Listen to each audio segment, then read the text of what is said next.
Ce que je vous montre ici, c'est une page du journal L'Évangéline, le journal des Acadiens, publié à Moncton. C'est le numéro du 24 février dernier. La page est pleine de noms. Vous voyez ces listes-là. Ce sont les noms de familles dont la maison sera vendue pour les taxes, à moins que d'ici un mois, ces personnes ne se mettent en règle pour leurs arriérages de taxes. Et voici maintenant une autre page, 3 semaines plus tard, dans le même journal, le journal du 17 mars, une autre liste pareille. Dans la première page que je vous ai montrée, il y a 1613 noms. C'est pour la paroisse civile d'Allarville, dans le comté de Dorchester. Dans la deuxième page que je vous ai montrée, il y a 1275 noms. Ce sont pour les deux paroisses civiles de Inkerman et de New Bandon, dans le même comté.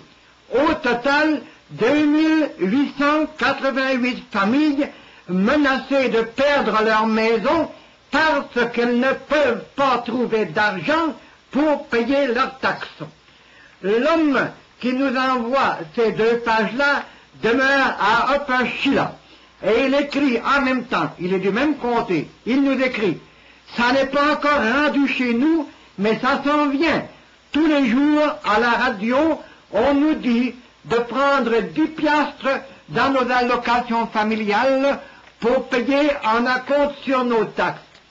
Mes chers amis, dire à des familles qui sont pauvres, qui ont à peine de quoi vivre, quelquefois pas, qui n'ont guère que leurs allocations familiales pour vivre, leur dire de prendre 10 piastres dans leurs allocations familiales pour donner aux percepteurs de taxes au lieu d'acheter du pain pour leurs enfants, c'est extrêmement brutal. C'est inconcevable. L'Évangéline est supposé être le journal pour prendre les intérêt des Acadiens. Je veux bien le croire. Je ne sais pas au juste comment le journal s'acquitte de cette mission, je ne le lis pas régulièrement. Mais, en tout cas, lorsqu'il publie ces taxes, ces listes de personnes qui sont menacées de perdre leur maison, je ne vois pas comment il prend les intérêts des Acadiens. C'est simplement dire à ceux qui sont moins pauvres que cela, voici une belle occasion d'aller vous enrichir à bon marché en achetant ces maisons-là, rien que pour les taxes, pour les arriérages de taxes. Non. Si au moins l'Évangéline, en publiant ces listes, elle dit qu'elle est obligée de les payer, mais elle est payée pour ça. Sa caisse s'en trouve mieux, même si les familles s'en trouvent pas mieux. Mais en tout cas, si elle est obligée de publier ces listes-là, pourquoi, au moins, dans une autre page d'Évangéline, ne trouve-t-on pas des protestations contre un système pareil qui menace de faire perdre aux pauvres le peu qu'il leur reste? Ces gens-là n'ont plus rien, excepté le toit qui les abrite. C'est quelquefois une cabane, elles ont un petit bout de ferme, souvent inculte et pas cultivable, surtout quand ils n'ont pas d'animaux et pas d'instruments aratoires. Et oser publier ces listes-là, sans protester contre ce système-là, je ne vois pas bien que ça soit prendre les intérêts des Acadiens. Ces ventes de maisons pour les taxes dispersent les familles. Est-ce que les disperser par le fisc, c'est moins brutal que les disperser comme on a fait les conquérants sans cœur en 1755?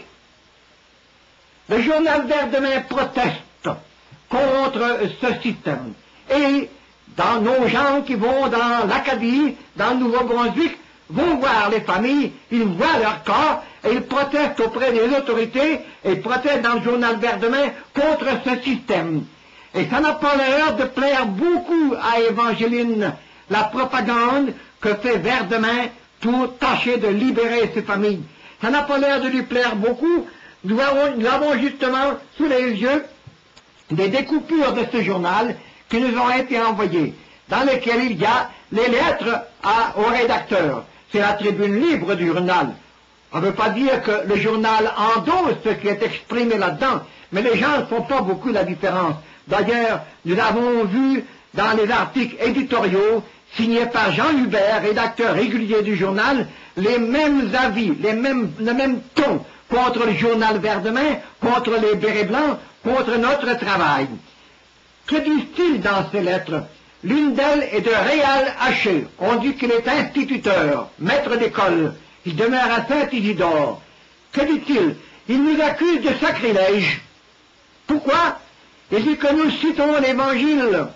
Il nous accuse par exemple de citer l'Évangile dans lequel notre Seigneur dit « Pourquoi vous inquiétez du lendemain? Regardez donc les petits oiseaux. Ils ne maçonnent pas, ils ne filent pas, et cependant votre Père Céleste les nourrit. Regardez les lys des champs qui ne tissent pas, et sont mieux habillés que Salomon dans toute sa gloire. Pourquoi alors vous inquiétez du lendemain? N'êtes-vous pas plus que les passereaux? N'êtes-vous pas plus que l'herbe des champs? » Et Réal Haché dit que nous tirons comme conclusion, vous n'avez pas besoin de travailler pour gagner votre vie. Vous n'avez qu'à vous laisser faire, c'est au gouvernement à vous faire vivre.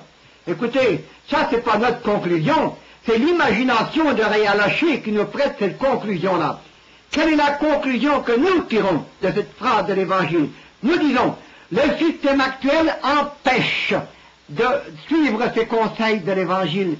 On est obligé de s'inquiéter du lendemain et du surlendemain, même du jour même. Quand on n'a pas d'argent chez soi, qu'on ne peut rien acheter au magasin, qu'on ne sait pas si on en aura demain, on est inquiet. Non pas parce qu'on craint qu'il manque de la nourriture dans le pays demain, non, mais on sait qu'aujourd'hui il faut de l'argent pour s'en procurer.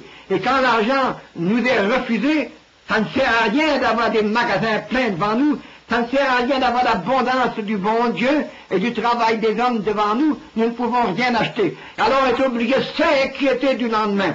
On vit dans les soucis matériels quand on devrait être justement débarrassé de ces soucis matériels à cause de l'abondance qui est devant nous.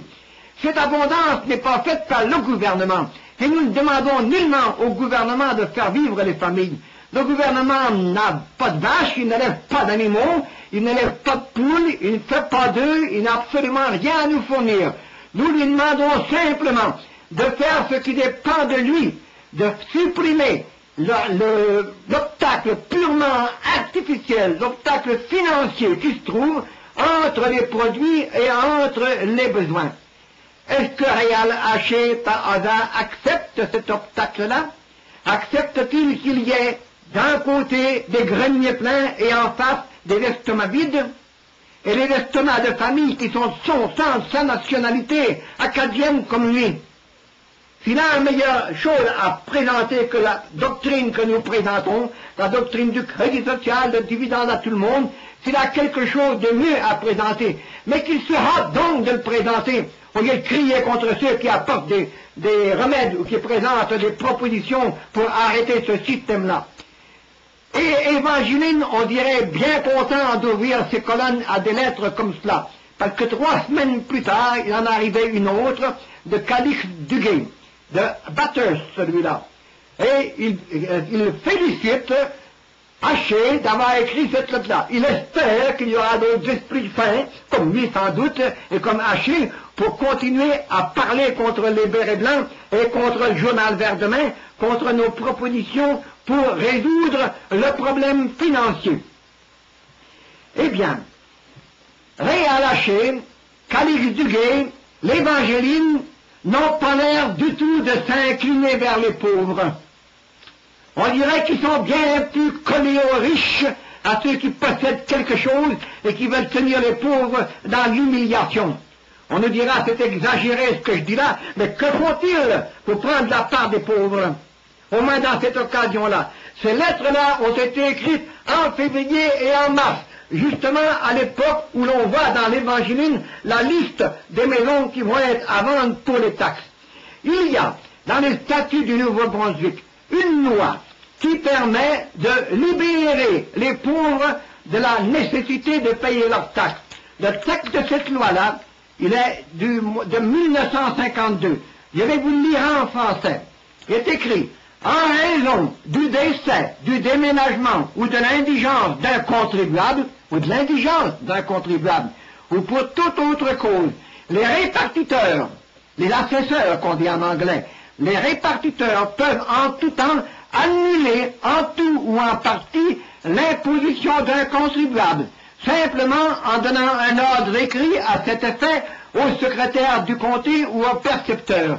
Il n'est nullement besoin d'aller à Fredericton ni dans une autre capitale provinciale, parce que le même système existe ailleurs. Tac vers demain, le journal qui n'aime pas notre travail, pourquoi au moins ne cite-t-il pas ce texte-là dans ses pages?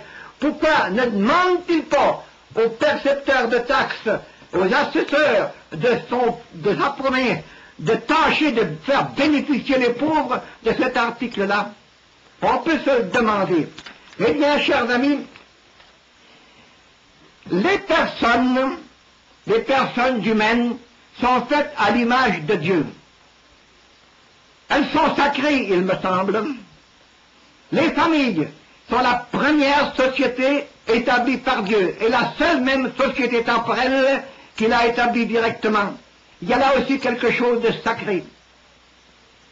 Nos pèlerins d'un monde meilleur vont justement au sanctuaire des familles pour les visiter, pour visiter les personnes, pour tâcher de leur faire du bien. Est-ce que le sacrilège, c'est d'aller ainsi visiter ces sanctuaires des familles? Hachis se moque de nous parce que nous appelons pèlerins ceux qui vont dans les familles. Elles sont en pèlerinage quand elles vont au sanctuaire des familles. Ça vaut bien n'importe quel autre sanctuaire.